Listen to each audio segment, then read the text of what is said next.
Chapter 29. Windsor Castle, Tuesday the 12th of June, 2463. They hand in hand with wandering steps and slow, through Eden took their solitary way. John Milton, Paradise Lost. Andy strode through Windsor High Street, trailed by Bee and Guppy, with James struggling to keep up at the rear. A gaggle of housewives stood gossiping before a butcher's shop, blocking his path. Turning around, he snapped at James. "Keep up, keep up!" Bee saw the snarl on his face and thought better than to protest. The man had been in a filthy mood all morning. She gave James, who was glowering with indignation, an understanding smile. "Be there soon." The housewives, recognizing Andy's captain's uniform, immediately melted a path, muttering after him and giving James a sympathetic look as he limped past. Windsor was busy. Tuesday was market day. The smell of smoke and frying from vendors, fanning their kebabs with bits of cardboard, hung in the air. Andy scoured the stalls along the street for anything unusual. Nothing seemed to be out of place, just the usual urchins, the noise, the rubbish, and the angry graffiti. At the top of the high street, the grey walls of Windsor Castle loomed into view, headquarters to the London Guards. He barged through a knot of sightseers towards the turreted Henry VIII gate, above which were nailed the leathery hands of dead looters. "Good morning, sir," said the young sentry, standing up from his desk inside the gatehouse, giving a perfunctory salute. Andy glanced up at the clock. "Just coming up to afternoon, trooper." The sentry recognized him, his eyes resting briefly on his shoulder pips and medals. "I want to sign these visitors in," he said, beckoning to the others. "We've come for a Dr. Lyle Jain in the infirmary." He was polite, but his tone was purposeful. "Of course, sir. Please ask them to fill out their names," he said, passing them a clipboard with a pencil stub dangling from a string. "You know the way, of course." Andy gave the board to Bee. "I do," and then marched his party across the lower ward. It was busy. A platoon of young recruits was being drilled, horses were being groomed and saddled, and a mounted troop clattered past him. "See that window up there?" He pointed to a second-floor window in the walls. "That was my dormitory for 3 years, 12 to 15. Toughens you up, this place." Don't doubt it, thought Bee, knowing that stories of bullying and brutality were commonplace. Would never let a son of mine join up. The castle was generally off-limits to civilians, and with the exception of Andy, none of the others had been inside before. Bee had only time for a fleeting glance up towards the great round keep at the top of the rise, as Andy made for a cluster of motley houses which huddled below St. George's Chapel. They entered through a small medieval arch into a quaint garden, surrounded by red-bricked timber-framed houses with window boxes. Its shape gave it its name, the Horseshoe Cloister. Andy made straight for reception. "Hello, can I help?" asked a fresh-faced young nurse, no older than 16. "Captain Munro, we've come for Dr. Lyle." She smiled back. "He's on the patio, I think. Through the double doors, along the corridor, take a right." "Thanks." He turned to the others and growled. "Christ, the security. For all she knows, we could be Tom, Dick, or Bloody Harry. I asked that the doctor have a 24-hour guard." Bee's eyes darted about. He read her thoughts and turned back to the nurse, trying to smile. "The Brigadier requested a full-time guard for Dr. Lyle. Is that still in place?" "No," she replied. "The guard was pulled an hour ago." "On whose orders?" She stared blankly at him. "Don't worry. Where did you say he was?" "Through the double doors and—" But before she could finish, Andy had already swung through them. "We've not come a moment too soon," he said, as they brushed past a young man in a nightshirt and walking stick, who gave them a shy nod. "I specifically demanded 24-hour guard, and somebody's pulled it. This could have only come from the very top." Bee saw the consternation in his face. "Oh my God," she thought, "aren't we in hot water enough as it is?" At that moment, barely a kilometre away in Eton, Brigadier Martin Thomas of the London Guards was standing before the Minister of the Interior, smarting from a slap to his cheek. "Don't countermand me," screamed the Minister, his nose almost touching that of the Brigadier's. This Munro is a thief.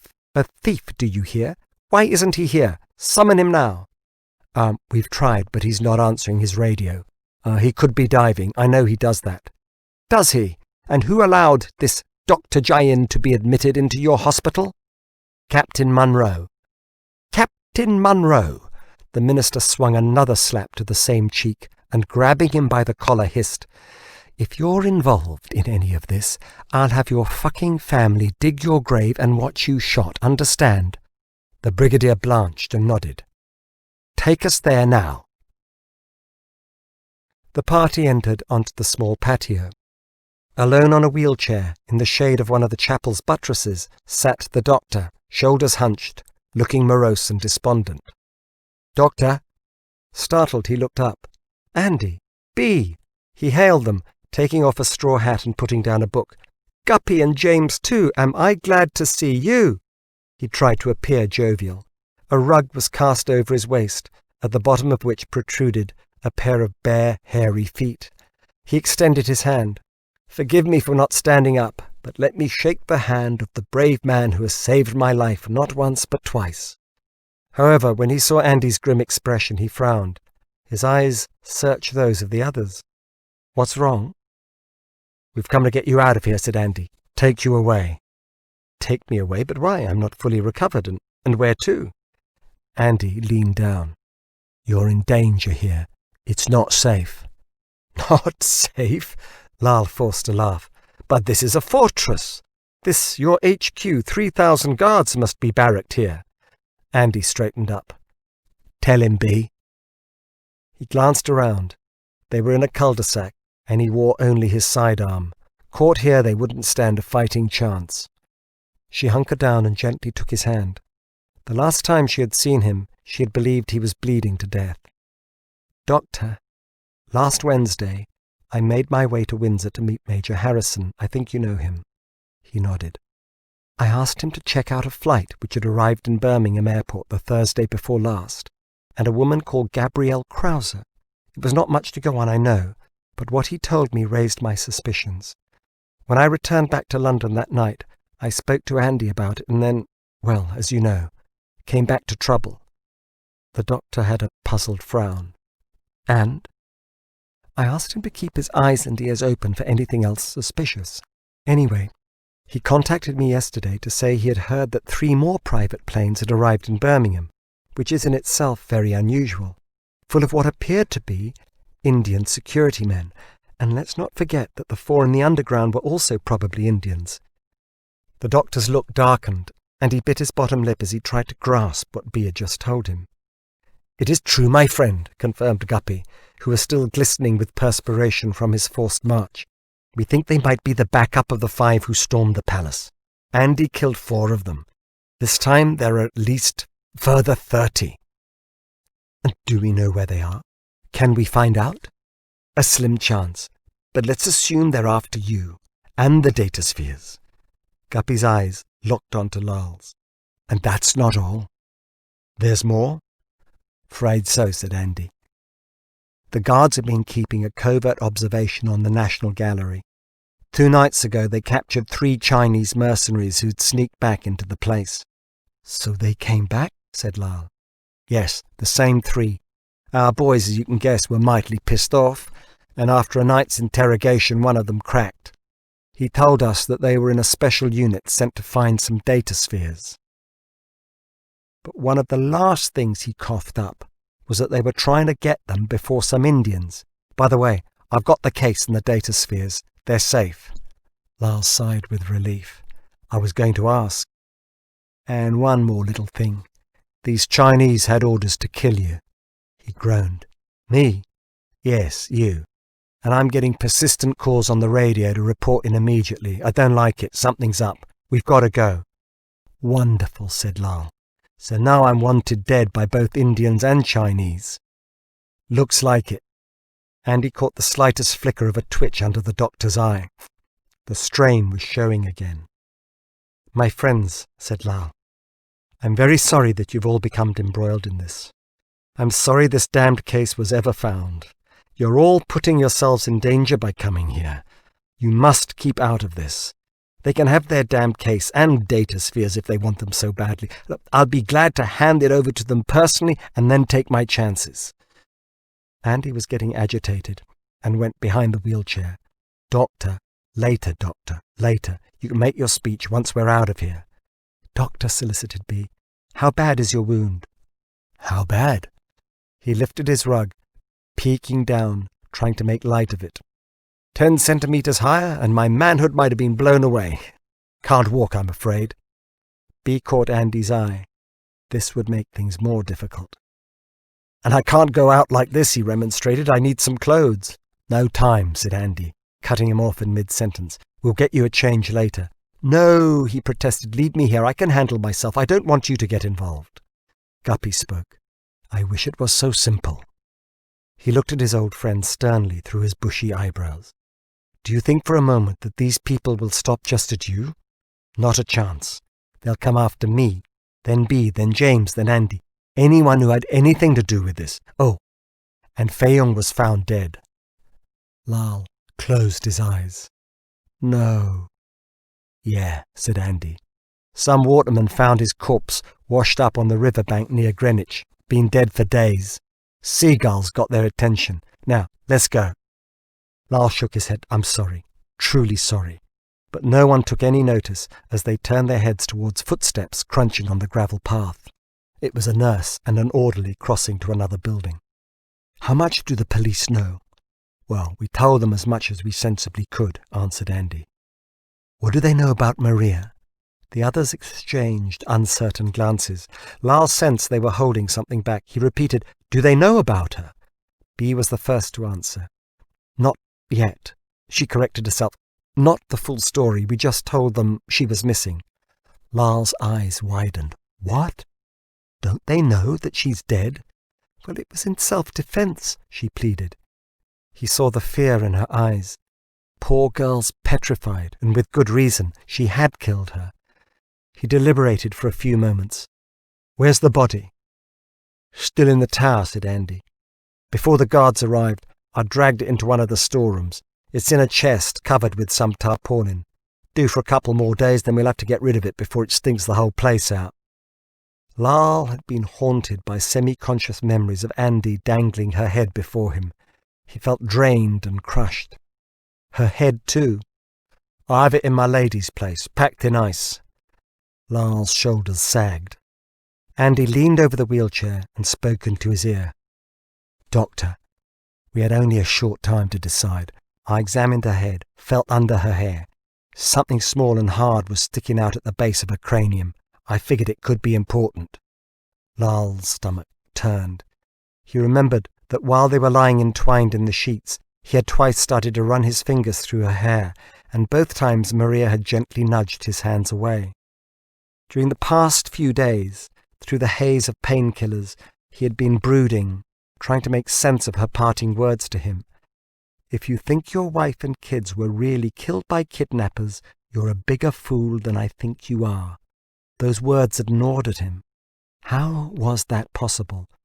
Could the kidnapping and murders have been contrived? Could his own family have been behind it, particularly his grandmother? No, this was too preposterous. But a cold resolution had come over him. Come what may, he vowed he would find out, and if needs be, avenge them. Andy gripped the wheelchair and started to push. "Come on, let's go." The others followed. Lal did not protest, but continued to be immersed in his deliberations. How could she have hoodwinked him so easily? At first she seemed so genuine. It was as if she could read my thoughts. Somewhere, deep in his subconscious, a bottleneck unplugged itself. That's how. They read my thoughts. Those bastards read my thoughts. His mind raced. Every time I undergo my longevity therapy, they must read my thoughts. Hell's teeth. If they could read the memories of world leaders 400 years ago, then they can read mine today. He was in a whirl, and if they can read my thoughts, then... "Could you hold that door open for me, Bea?" asked Andy. "That means I can no longer continue with the longevity therapies. They will find out what happened here, and I would then implicate everyone involved." Guppy caught the look on his face. "But you were right." Lal snapped to the present and nodded.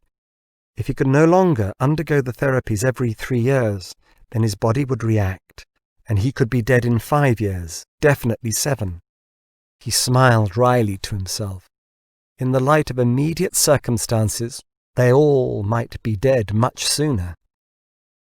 "Just going for a walk," said Andy to the same young nurse at reception they had spoken to earlier. "Be back soon," called Lal, with a wave. Then at the door, sharply told Andy to stop. "Nurse, have you got a sheet of plain paper and an envelope?" She had. "And something to write with?" She passed them to him, and he quickly scrawled something.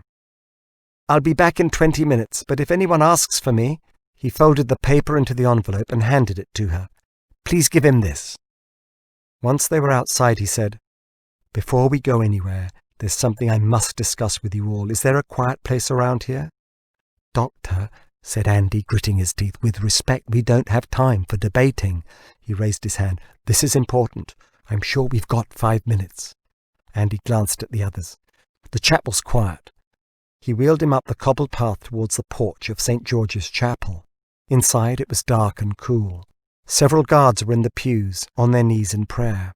Andy rolled him towards the elaborate Gothic west window, where there were some chairs. Lal gestured to the others to sit down. He was surprised when Bea and James bowed their heads for a moment of prayer. He turned round to Andy, who was standing behind him. He too had his eyes closed. "I've seen everything now," he thought. Andy, who has bragged about slaughtering so many when he was a mercenary, including rebellious Christians. His eyes caught Guppy's, and they shared the same thoughts.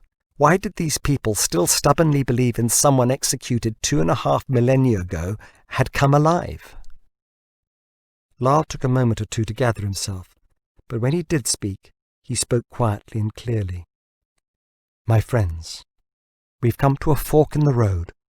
We all have a decision, an important decision to make." He paused. "When Andy brought me that case a fortnight ago, I thought it was a windfall, something that might fill in a few cracks in our knowledge of the 21st century. Little did I realize what a Pandora's box it had turned out to be, raising so many questions, bringing so much trouble." He took a deep breath. "As a historian, I've had time to reflect on what has happened.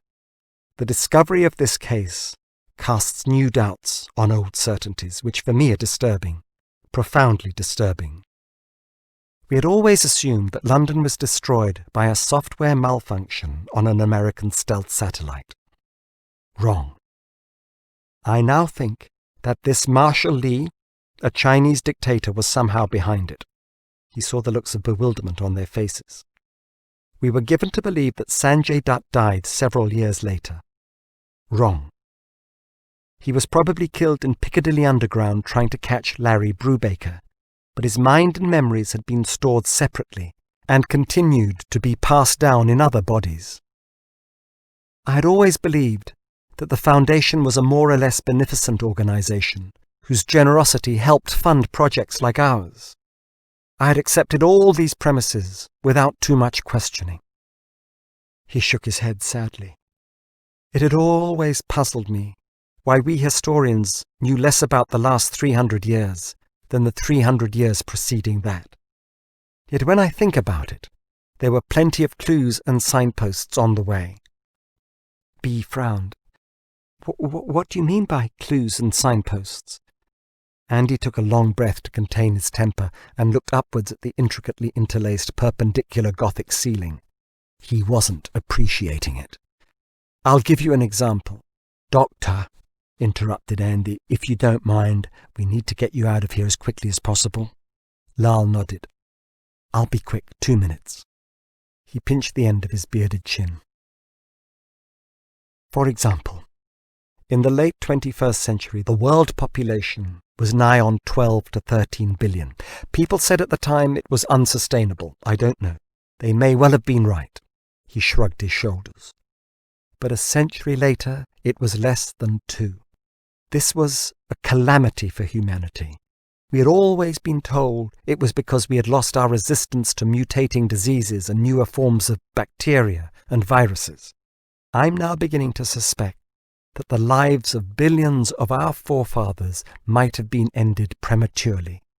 "What?" exclaimed B. The others were equally astonished. Shh! He held up his finger to stop B from saying more. I'm not sure, but from what I have garnered, it's possible that the world's rulers began to fear the billions of people who couldn't afford life extension technology. We know that by the mid-21st century, democracy was in retreat, and these oligarchs felt little accountability to those they ruled. I ask myself if these elites felt sufficiently vulnerable that they had colluded. He swallowed to control his emotions, and conspired to gradually, step by step, end the lives of billions of our forefathers. Did they? He paused and glared, his mouth trembling. If they did, then this would be the greatest of all crimes, and maybe, just maybe, the truth or part of it is locked in those data spheres. If they do hold the memories of world leaders, and some of them, like Sanjay Dutt, can continue to live on in other bodies like latter-day vampires, then I can understand why they might be so anxious to get them back. He looked up at the others, expecting someone to comment. No one did. B was open-mouthed. So, my friends, he continued, if this is correct, then who's behind it? I want to find out. His eyes glowed, but he gave a final shrug. Or am I just talking nonsense, more of Dr. Lal's usual balderdash? James spoke first. No, London was deliberately destroyed to stop the truth getting out. He's right, said Guppy. So, we come back to that fork in the road, said Lal. We all have a choice to make. Do we do the correct thing and inform the authorities, or do we keep this knowledge to ourselves and act on it? He raised one eyebrow and went round the group, giving each a quizzical glance. No one said anything as each mulled over what the doctor had just said. Lal deliberately kept silent. He did not want to influence their decisions. Guppy cleared his throat and spoke. If we were to do the correct thing and tell the authorities, what would then happen? Either way, we're all in danger. I've seen those conversations on the SNAS, said James. They could threaten some powerful people. I don't think we have a choice, said Andy. These people are killers. We'll all end up like Fayong, dead within a few days or weeks. We must go back into London and hide up there for a while. What? Like outlaws in the forest? Andy placed a comforting hand on Lal's shoulders. Don't worry. Only until James has found out what's in these metal balls, these data spheres. Lal turned to James. Could you do that? He puffed his cheeks. Well, Andy showed them to me. I don't see why not. With the right kit, of course. Lal nodded slowly and turned to B. What's your opinion? She hesitated a moment. I agree. We can't trust these people, whoever they are. I was nearly killed that other night by someone pretending to be a journalist who might have been Sanjay Dutt. Her eyes welled up. Lal rolled his wheelchair to where she was sitting, brushed the hair from her face, and tenderly wiped away her tears. I'll take care of you, he said huskily. When I saw you laying there, I thought you were dying, she burst out sobbing.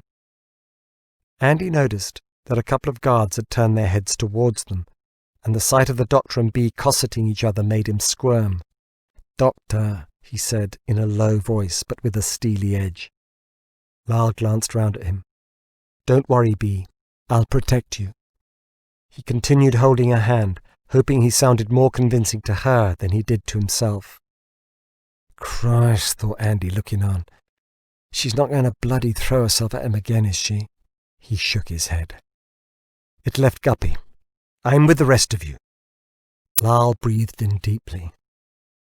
This was not a time to allow feelings to get in the way of clear thinking. These people relied on him and he owed it to them. Thank you, he said. I stand by your decisions. I agree if someone was prepared to destroy London, they would have no hesitation of getting rid of the five of us. However, I am totally resolved to get to the bottom of this. I owe it to 7 million Londoners, and perhaps, he said quietly, I owe it to my wife and children. They heard the padding of footsteps approaching them, Out of the gloom appeared a bespectacled man. Andy recognized him as the Padre. "Hello," he smiled. "Can I help you?" No thanks, Padre. We're just leaving, aren't we, Doctor?" Before Lyle could reply, Andy was already spinning the wheelchair around and heading for the door. Once outside, he made for the main gate, deliberately pushing the chair at a sedate pace, not wanting to attract undue attention. It was also starting to drizzle. "And where are we going to now?" asked Lyle. "Down to the river. We take a boat downstream for 5 clicks, and there we'll pick up the horses. We have to take it easy with you in your state." As they passed through the gatehouse, the sentry got to his feet and saluted. "Bye, sir." "Bye," said Andy, and heaved a sigh of relief, glad to submerge into the anonymity of shabby, bustling Windsor. We turn right, down alongside the walls and towards the bridge. As the wheelchair rattled through the crowds, Lyle reflected on this momentous fortnight. Everything had changed. History had changed. He had changed. He could no longer be director of the London project, live in Westminster, and play the part of the genial intellectual. No university college would ever be named after him. He looked over his shoulder at his companions. Their lives had changed too. They were about to become exiles and fugitives, yet none of them had uttered a word of complaint. Their fortitude gave him strength. "You know, Andy," he said, "we lost paradise a long time ago. It's up to us to win it back. What do you say?" "Yeah, right, there's always hope," grunted Andy, more concerned about negotiating the wheelchair between the horseshit and why 2 Interior Ministry trucks were crawling their way up the hill in the opposite direction. As they approached, he could distinguish Int-Min troops sitting in the back from their black uniforms and balaclavas. These troops revelled in their nickname of the Pansies. Soft they were not.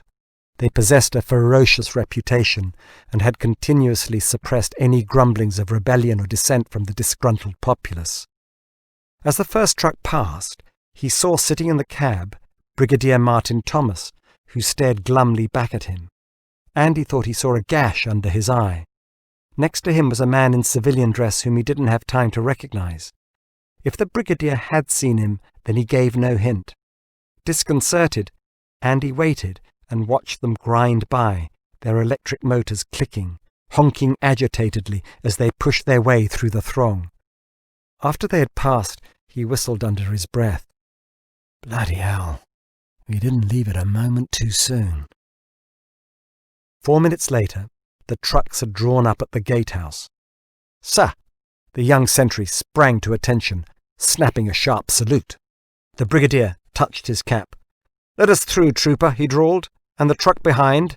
We've business at the infirmary." "Well, he went out about 15 minutes ago, but told me he'd be back soon," said the nurse, alarmed by the menacing presence of the minister and a dozen or more of his armed soldiers crowding around her desk. She hesitated, and then passed the Brigadier the envelope Lyle had left. "Oh, he left this for you, sir, I think." Surprised, the Brigadier opened it. He read the message 3 or 4 times, unable to make sense of it. "What does it say?" demanded the minister through his bared teeth. The Brigadier shook his head and shrugged. "It says," he faltered, "it says, 'Run. All is discovered. Vengeance is right behind you.'" The minister snatched it off him and read it furiously. He then let out a desperate animal wail, and looking up at the ceiling bellowed, "Bastard!"